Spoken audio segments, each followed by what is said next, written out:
বজালীৰ সৰুবেটা অঞ্চলৰ বৃহত্তৰ বৰবৰী গাঁৱৰ নৱনিৰ্মিত মছজিদটো উক্তিও নামাজ আছৰৰ 4 ৰাকাত ফৰজ নামাজেৰে শুভ উন্মোচন কৰা হয়। লগতে এখনি বিৰাট দিনী ধৰ্ম সভাৰ আয়োজন কৰে।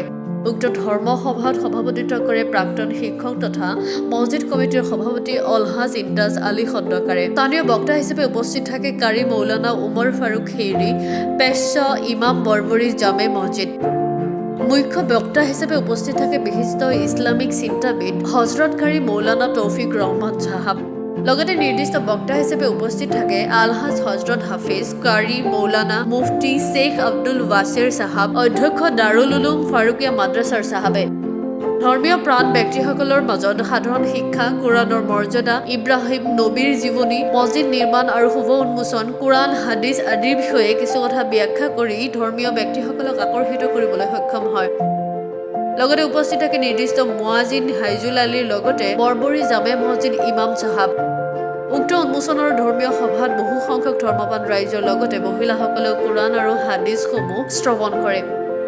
উক্ত ধৰ্মীয় সভা অনুষ্ঠানত পৰিচালনা সমিতিৰ সভাপতি, উপসভাপতি, সম্পাদক, উপসম্পাদক আৰু সদস্যসকল উপস্থিত থকাৰ লগতে উপস্থিত বিভিন্ন অঞ্চলৰ ধৰ্মপ্ৰাণ ৰাইজ তথা সদস্যসকল।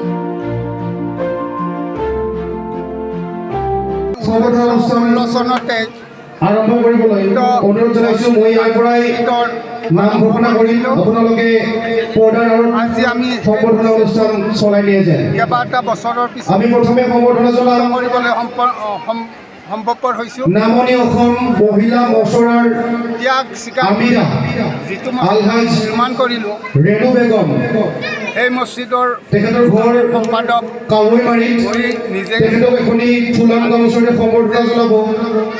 খুব গৌৰৱ অনুভৱ বৰবৰী আমি সুন্দৰ মহিলা মছৰাৰ আমিৰা মাইনুৰী বেগমে।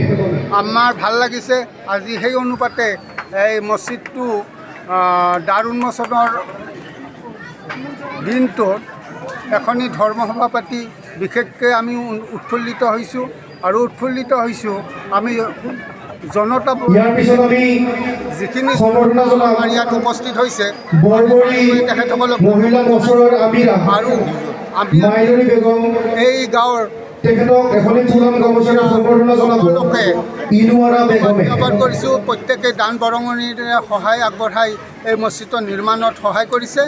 আমি যথেষ্ট পৰিমাণে সুখী, এই গাঁৱৰ প্ৰতি কৃতজ্ঞতা স্বীকাৰ কৰিছোঁ আৰু আমি এই চেনেলৰ ইয়াৰ পিছত আমি সম্বৰ্ধনা জনাম ধন্যবাদ জ্ঞাপন কৰিছোঁ। আমাৰ বজালীৰ পৰা Ramiz Ali report, global NE 24/7।